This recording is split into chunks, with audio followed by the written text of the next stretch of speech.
Welcome back, everybody, to the deep dive. Ready to tackle a tough one, speaking English confidently. Oh, yeah. Even when we can write it, no problem. Right, like you've got the skills on paper, but then opening your mouth, it all goes exactly. So today we're diving deep into Alex and Sophie's English speaking exercises. Okay. Which is cool because it's actually written as a conversation. Oh, interesting. Like they're showing us, not just telling us. Yeah, showing it in action. Right. And they use all sorts of fun stuff. Like what? Restaurant role-playing, spooky storytelling, even a debate. Wow, so it's not just boring drills, Nope. It's all about making practice fun. I like that. Makes sense, because we put so much pressure on ourselves to speak perfectly. More than writing, I think. Oh, totally. With writing, you can edit and rethink. Yeah, it's speaking. It's all got to happen right there. Live. And the source material gets this. Alex actually says, I can write well, but when it comes to speaking, I hesitate a lot. Oof, I feel seen. So many people struggle with that. And what does Sophie say? Does she have, any tips? She does, but not just generic stuff. She suggests role-playing, storytelling, and debates. Interesting. Not your typical textbook stuff. Right. It's about thinking on your feet and reacting naturally. So how does this role-playing work? They give a specific scenario, a restaurant scene. Oh, okay, classic. Alex is the customer. Sophie is the waiter.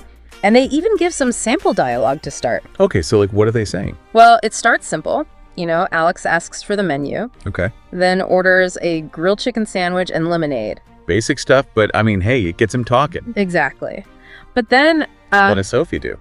she throws in a curveball. She's like, do you have any dietary preferences? Ooh, sneaky. Now Alex has to actually think you know. Right. And he ends up saying, oh, yes, could you make sure the sandwich doesn't have mayonnaise? Okay, not bad. So it forces him to go beyond just, basic phrases. Exactly. And that's where the confidence comes in. Yeah, you start to feel like you can handle anything. Right. And the source material even says Alex actually enjoyed it. He says, wow, that was fun. I felt like I was actually in a restaurant. Oh, that's so cool. You trick your brain into thinking it's real. Which can help you overcome that fear of speaking up. No, love it. So it's not just language practice, it's confidence practice too. Totally. And the best part is you can adapt this to any situation. Imagine practicing a job interview or asking for directions. Oh, or even just making small talk at a party. Endless possibilities. Okay, so we've got role-playing down. Yeah. But what about storytelling? How does that help? Well, when you tell a story, you naturally use more descriptive language. So it's less about grammar rules and more about letting it flow. Exactly. And Sophie uses a really engaging prompt to get Alex going. She starts with, one stormy night, a young boy was walking home when he saw a strange light coming from an abandoned house. Ooh, spooky. And then Alex adds, curious but nervous, he slowly walked towards the house. As he pushed open the creaky door, he heard a whisper from the darkness. Oh man, I'm hooked already. What happens next? And Sophie keeps it going. It just says, he hesitated for a moment, but then stepped inside. Suddenly, the door slammed shut behind him. Oh my gosh, talk about a cliffhanger. I know, right? It's like a mini horror movie. Yeah, just with words. But so effective. It shows you how powerful storytelling can be. You get so caught up in it. You forget you're even practicing. Yeah, it's not like studying at all. It's like that human need to share stories just takes over. Totally. And then the language just comes naturally. Exactly. What do you think happens next, by the way? Ooh, good question. In that abandoned house. Yeah, it's like they give us the start, and it's up to us. I love that. To use our own imagination. Yeah, and our own word. It's like choose your own adventure. For English speaking. Right. And it shows how you can adapt these exercises. So anything, really. Like any stare you want. Yeah. Spooky, funny, romantic, whatever. Okay, so we've got role-playing for real-life stuff. Yep. Storytelling for creativity. What's the last exercise they do? They have a debate. Oh, I love a good debate. Me too. It gets you thinking. So what do they debate about? Online learning versus traditional learning. Oh, wow, a classic. It is, and it's so relevant these days. Especially now with everyone online. Yeah, which side is better? They must have strong opinions. Well, Alex, being the tech guy. Right, he probably loves online. He does. He talks about the flexibility, accessibility. Okay, yeah, those are big pluses. But then Sophie, she argues for traditional classrooms. Makes sense. What does she say? She's all about the real-time interaction and social skills. Ah, yeah, you can't really get that online. Exactly. So they both have good points. It's a balanced debate. And what I like is they don't attack each other. Right. It's not about winning, It's about a thoughtful exchange. which is what debating should be. And it's crucial for spoken English too, right? Totally. Being able to express yourself clearly, Whether you agree or disagree.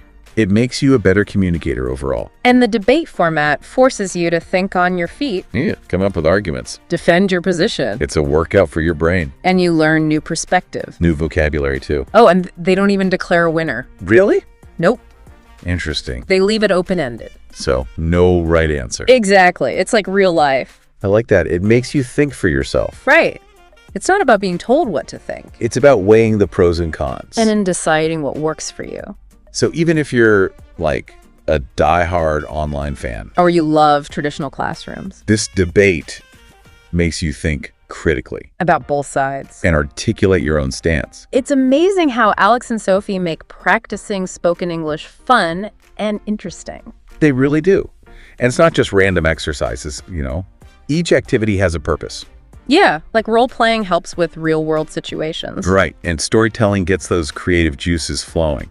And then debating, oh man, that really makes you think critically. It's like they've given us a whole toolkit for spoken English. With different tools for different jobs. And you can pick and choose what works best for you. Exactly. There's no one right way to practice. So for you listening, the takeaway is experiment, Find what you enjoy and what helps you progress. because that's what matters most. Absolutely. So to wrap up our deep dive into Alex and Sophie's English-speaking exercises, let's recap what we've learned. Okay. Role-playing, great for everyday conversations. Ordering food, asking for directions, all that. Storytelling, perfect for expanding your vocabulary and just letting your language flow. And it's fun. Oh yeah, and debating. That'll sharpen your mind and help you express your opinions clearly. No matter what side you're on.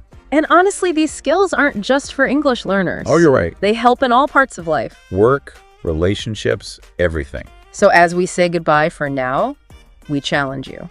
Ooh, a challenge. Try one of these exercises yourself. Maybe continue that spooky story. Ooh, good idea. Or create your own role-play scenario. Something from your daily life. Or if you're feeling brave, start a debate. Find a friend, a family member, anyone. Remember, fluency isn't about being perfect. It's about progress. Every time you speak, you're getting better. And closer to your goals. And hey, you might even discover a hidden talent. You never know. Maybe you're a natural storyteller or a debating champion. So go out there, have fun, and keep those conversations going. Until next time, happy speaking.